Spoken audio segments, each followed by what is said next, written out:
Muito bem. Olá, pessoal. Me chamo Maurício dos Santos Pereira. Sou aluno do curso de pós-graduação Lato Sensu no ensino de Ciências e Matemática do Instituto Federal do Maranhão, Campus Codó, na disciplina de Metodologias e Recursos Didáticos do Ensino de Ciências e Matemática. Apresentarei o meu plano de aula com o tema Eletroquímica e assuntos pilhas e baterias. Bem, uma pilha consiste em nada mais, nada menos do que um dispositivo eletroquímico que tem a função de transformar uma energia que é química, uma energia que está armazenada, em uma energia elétrica. Essa capacidade de transformação, ela está totalmente de acordo com o princípio de Lavoisier. Esse princípio diz o seguinte, que na natureza, nada se perde, nada se cria, tudo se transforma. A energia como algo presente na natureza obrigatoriamente deve obedecer a essa lei. E é exatamente o que ocorre aqui. A energia passa da energia química para a energia elétrica. E essa energia elétrica, ela pode ser utilizada tanto para acender um LED, como pode ser utilizado para armazenar energia suficiente para fazer com que seja movimentado um carro da Tesla, por exemplo. Como se dá esse processo de transformação de energia química em energia elétrica? Isso se dá basicamente pela circulação de elétrons de um polo para o outro. O polo de origem chama-se ânodo, é o polo onde se perde elétrons. E o polo de destino, que é o cátodo, por outro lado, ganha elétrons, ele vai recebendo esses elétrons. De modo que, à medida que essa circulação acontece então o que se chama de diferença de potencial, e logo mais estaremos explicando exatamente o que seria essa diferença de potencial. Mas de antemão podemos dizer que essa diferença de potencial ela é ocasionada pela circulação de elétrons entre esses dois polos. Tá? Muito bem. Essa circulação de elétrons provoca dois fenômenos simultâneos, que é o fenômeno de perda de elétrons e o fenômeno de recebimento de elétrons. Em química, a perda de elétrons por um átomo é chamada de oxidação. Já o ganho de elétrons é chamado de redução. Muito importante, para cada oxidação existe uma redução correspondente. Ou seja, se um átomo ele perde elétrons, necessariamente o outro átomo deverá receber esses elétrons. E essa perda e recebimento de elétrons provoca o que se chama de diferença de potencial, muitas vezes também chamada de força eletromotriz. Vejamos aqui uma típica reação de oxirredução e seu cálculo de diferença de potencial. Vejamos aqui que o zinco, com número de oxidação 0, mais o cobre, com número de oxidação 2+, estão reagindo e produzindo o zinco, com número de oxidação 2+, e o cobre, com número de oxidação 0. Se olharmos atentamente, vamos perceber que o zinco está saindo de 0 para 2+, ou seja, ele está aumentando o seu NOx. Se ele está aumentando o seu NOx, significa que ele está perdendo elétrons, ele está ficando mais positivo. Já o cobre, que está saindo de 2+ e indo para 0, significa que ele está recebendo elétrons. E esse processo aqui entre esses dois elementos de perda e recebimento de elétrons produz o que chama-se de diferença de potencial padrão. E essa diferença de potencial padrão aqui, ela é obtida tendo-se um valor de 1,10 volts. Bem, como se obtém aquele valor? Geralmente, adota-se uma forma de dividir cada reação de cada elemento em semi-reações de oxidação ou semi-reações de redução. Nesse caso aqui, como eu estou somando elétrons mais o átomo correspondente, significa que eu estou produzindo um único átomo aqui, significa que está acontecendo o recebimento de elétrons, ou seja, a redução. Da mesma forma está acontecendo aqui com cobre, onde eu tenho 2 elétrons somando com o cobre 2 produzindo o cobre metálico aqui com o número de oxidação 0. Mas como a gente sabe aqui que em uma reação de oxirredução, necessariamente um átomo ele tem que reduzir e o outro tem que oxidar. Então, um desses aqui, a equação ela tem que ser invertida. Ela tem que oxidar. Ou seja, em vez de estar reduzindo aqui, a semi-reação em vez de ser uma semi-reação de redução, um deles aqui deverá se transformar em uma semi-reação de oxidação. Como é que a gente faz para saber quem é que vai oxidar e quem vai reduzir? Quem vai receber elétrons e quem vai perder elétrons? Para isso, basta olhar o potencial padrão de cada elemento disponível em tabelas de potencial padrão de redução. Geralmente, essas tabelas elas ficam disponíveis ao final do livro, em que, por exemplo, o potencial padrão de redução do zinco é menos 0,76 volts. Já o potencial padrão de redução do cobre é 0,34 volts. Significa que na reação aqui, o cobre, se ele tem um maior potencial de redução, significa que o cobre ele irá reduzir. Se o cobre vai reduzir, o outro elemento, que é o zinco, ele deverá necessariamente oxidar. Se ele vai oxidar, toda a equação dele, semi-reação e redução, deverá ser invertida, de modo que se transformará em uma semi-reação de oxidação. Já o cobre ele vai permanecer como está. Bem, e agora basta fazer uma soma de ambos os membros para obtermos a equação final. Lembrando que se eu investir aqui a semi-reação de oxidação do zinco, necessariamente eu tenho que inverter o valor aqui do zinco também no seu potencial padrão de redução, que lá era menos 76. O contrário de menos 76 é mais 76. Agora basta eu somar os dois lados da equação aqui para obtermos o potencial padrão de redução da reação. Somando o 0,76 mais o 0,34, eu encontro então o potencial padrão de redução de 1,10 volts. Uma coisa que devemos ter em mente é o seguinte, que às vezes provoca muita confusão aos alunos. E observamos que o zinco ele saiu de um NOx 0 para um NOx 2+. Significa que ele perdeu elétrons. Se ele perdeu elétrons, ele provocou o recebimento de elétrons de algum outro átomo. E nesse caso, foi o cobre.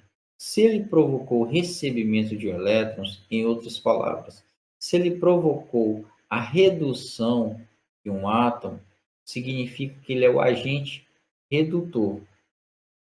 Ou seja, ele oxida, mas ele provoca, por sua vez, a redução redução de um outro elemento, que nesse caso foi o cobre. Se ele provoca isso, ele é o que se chama de agente redutor. Já o cobre, que por sua vez, ele saiu de um NOx 2+, e passou para um NOx de zero, ele então reduziu. Se ele reduziu, ele recebeu elétrons. Se ele recebeu elétrons, ele promoveu a perda de elétrons de algum outro átomo. Quem é esse outro átomo? O zinco. Se ele provocou a perda de um outro átomo, de elétrons de um outro átomo, significa que esse outro átomo ele reduziu. Se ele reduziu, então o cobre é o agente, ou melhor, se o outro átomo perdeu elétrons, significa que esse outro átomo oxidou. Se ele oxidou, então o cobre provocou a oxidação desse outro átomo. Então, o cobre é o agente oxidante. Então, deve-se ter bem em mente esses dois conceitos. Então, você deve ter bem em mente o seguinte, que quem oxida em uma reação, ele é o agente redutor. E quem reduz em uma reação de oxirredução é o agente oxidante. Bem, vejamos agora a pilha de Daniel. A pilha de Daniel nada mais é do que a forma com que as pilhas funcionam. No caso do eletrodo de zinco, você tem uma solução de sulfato de zinco, e no caso do cobre, você tem uma solução de sulfato do cobre. Entre essas duas soluções, existe uma porcelana, que é um material poroso, que possibilita que as duas soluções não se misturem, mas que provoque a circulação de íons entre elas, faz com que a reação ela demore mais a cessar. Como a gente viu anteriormente, o ânodo, que é o polo negativo, é onde estão localizados os elétrons que irão circular. Se for colocado um voltímetro, que é um equipamento capaz de medir a tensão elétrica entre dois polos, nesse caso aqui, ele vai obter algo muito próximo de 1,1 volts, foi o valor que a gente encontrou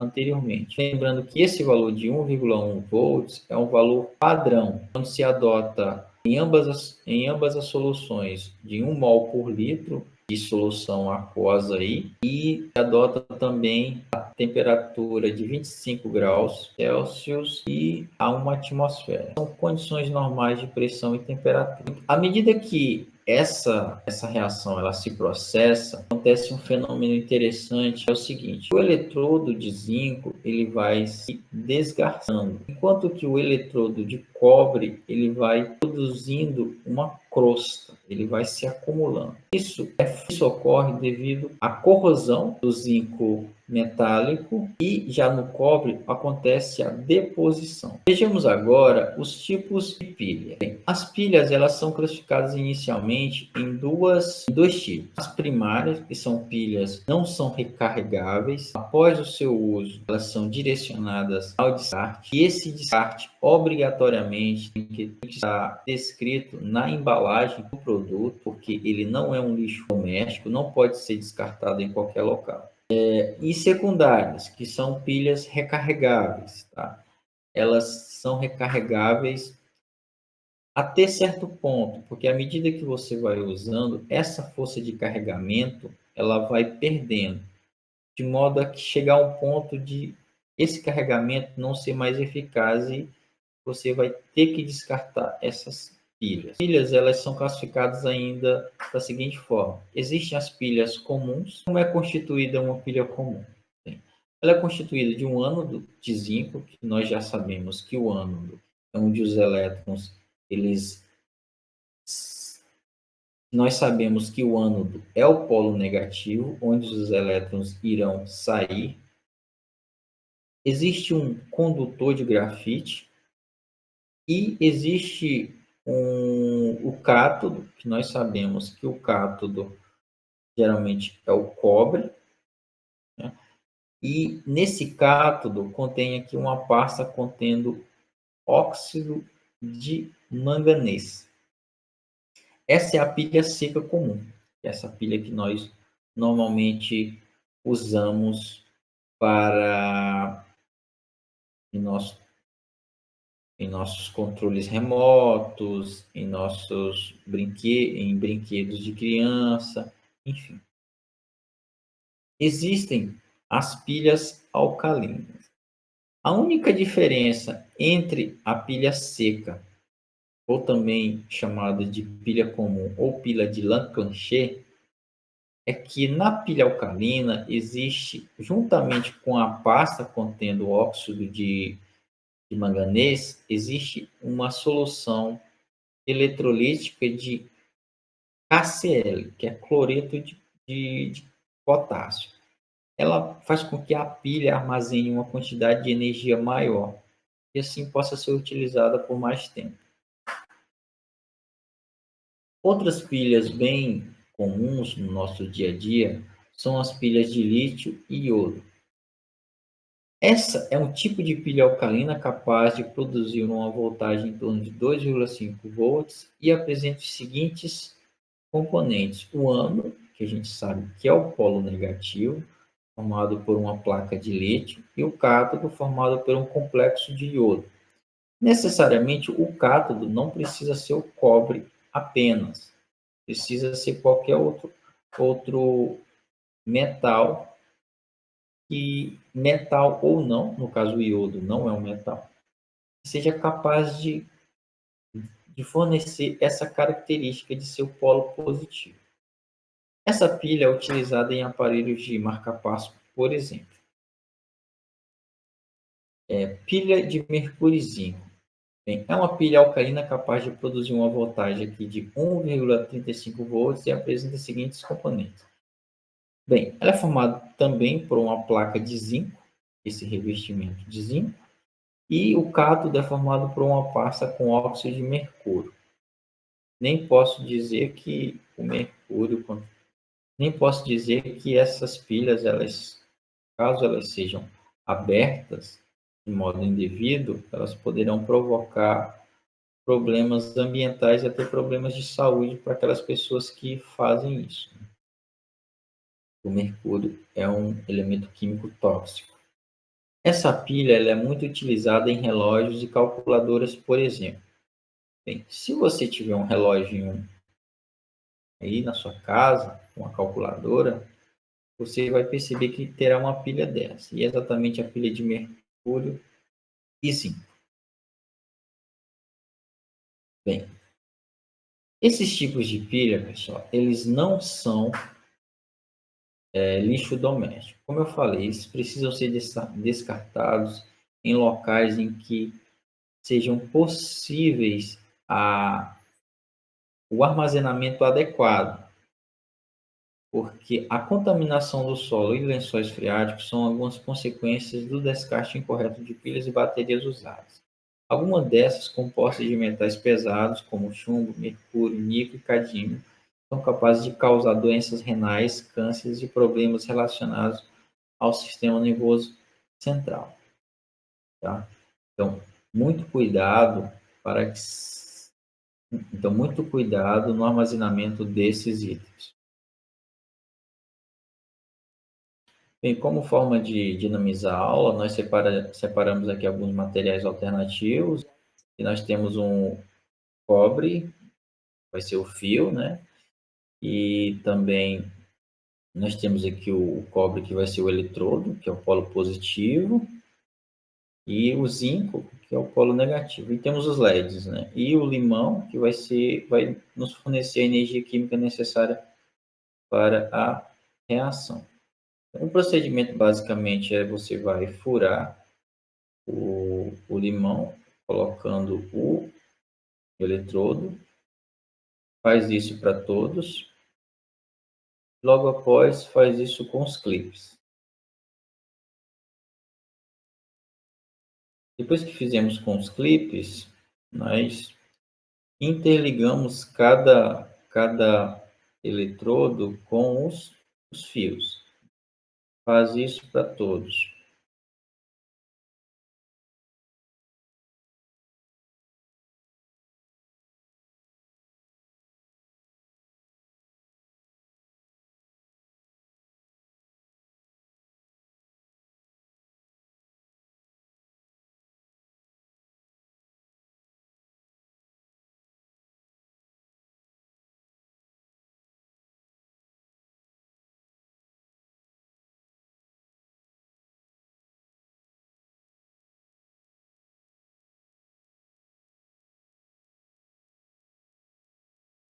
Lembrando que essa ligação ela é feita em série. Por que em série?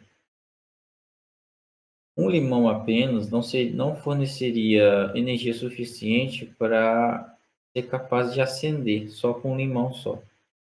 Então, essa ligação ela é feita em série, de modo a dar mais valor energético.